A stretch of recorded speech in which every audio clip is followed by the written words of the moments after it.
Hey everybody, Mr. Wildouts here.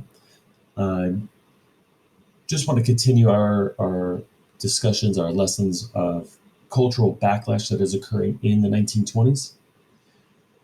As we know, the 1920s brought advancements for many Americans. Women gained the right to vote, as well as embracing the flapper image and new freedoms in their personal lives.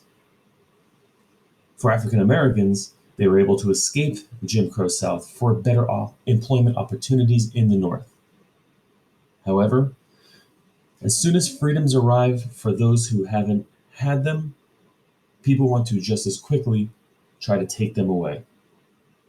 Much like how white supremacist groups like the KKK terrorized African American communities, we are now going to turn our attention to taking back another social freedom away from many more Americans in prohibition. From 1920 to 1933, the manufacture, sale, and transportation of alcohol was prohibited by the 18th Amendment to the Constitution, a period known as Prohibition.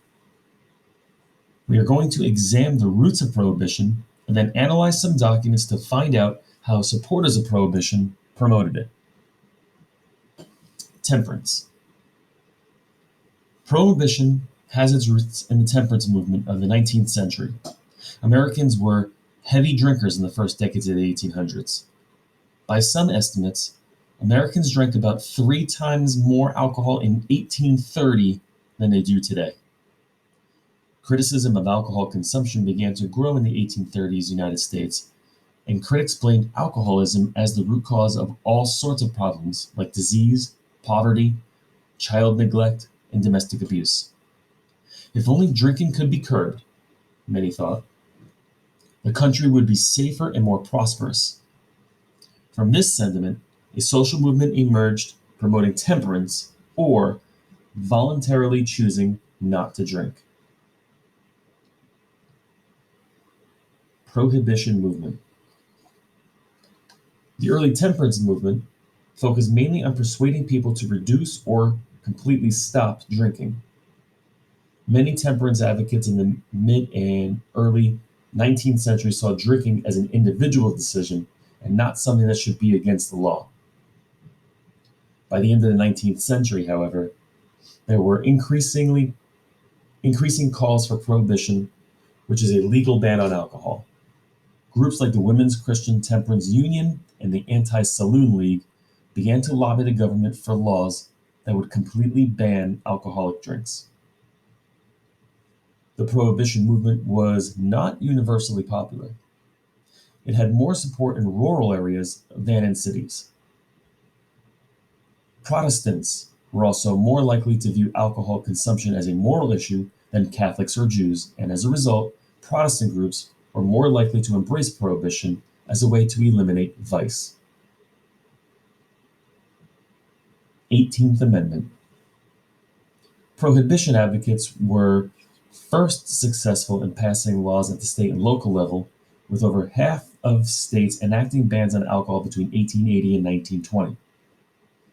Momentum for a national constitutional ban on alcohol grew in the second decade of the 20th century. In 1917, the U.S. House of Representatives and Senate both passed the 18th Amendment, with the two-thirds majority needed to send a constitutional amendment to the states for approval. 3/4 of states had ratified the amendment by the end of the following year. The minimum number of states needed for a constitutional amendment. The Prohibition era had begun.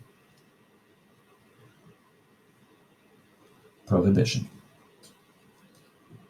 Congress passed the Volstead Act the next year, which defined what qualified as an intoxicating liquor and provided resources for enforcing the law. Starting at midnight on January 17, 1920, the manufacture, sale, transportation, and importation of nearly all alcoholic drinks was illegal nationwide. Interestingly, however, the law did not outlaw the possession or consumption of alcohol. It also allowed alcohol to be made and sold for use in manufacturing, medicine, and religious ceremonies.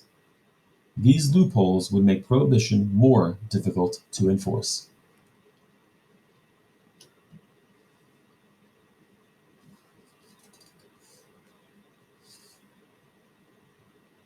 Effects of Prohibition. Contrary to popular belief, Prohibition actually did reduce the amount of alcohol that Americans drank. By some estimates, overall consumption fell by 30 to 50% during Prohibition. But Prohibition was hardly effective in stopping the flow of liquor in the United States altogether. Some states refused to enforce the law, and in some cities on the East Coast, it was easy to get a drink during the Prohibition as it was before. Prohibition also created a lucrative black market for alcohol. Foreign distilleries rushed to meet the demand for American consumers, and liquor poured into the United States illegally from Canada, Europe, and the Caribbean. American bootleggers, illegal producers of alcohol, also continued to make liquor throughout Prohibition, and large criminal organizations were built on profits from the sale of illegal alcohol. Leaders of these criminal organizations, like Al Capone, Lucky Luciano, and Dutch Schultz, became famous for brutality and violence. 21st Amendment.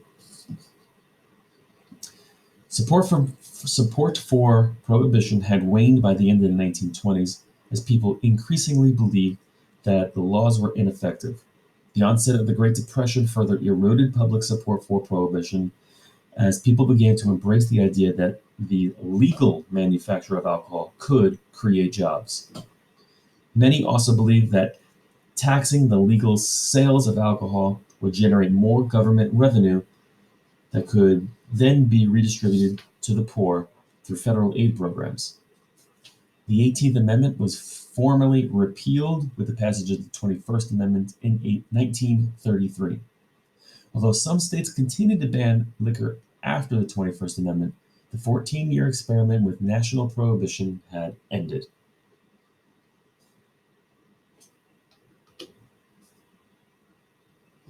Central historical question. The question remains, why did many Americans support prohibition to begin with? And how did supporters of prohibition try to sell this idea? We're going to look at some historical documents to try to answer the question, what were arguments for prohibition?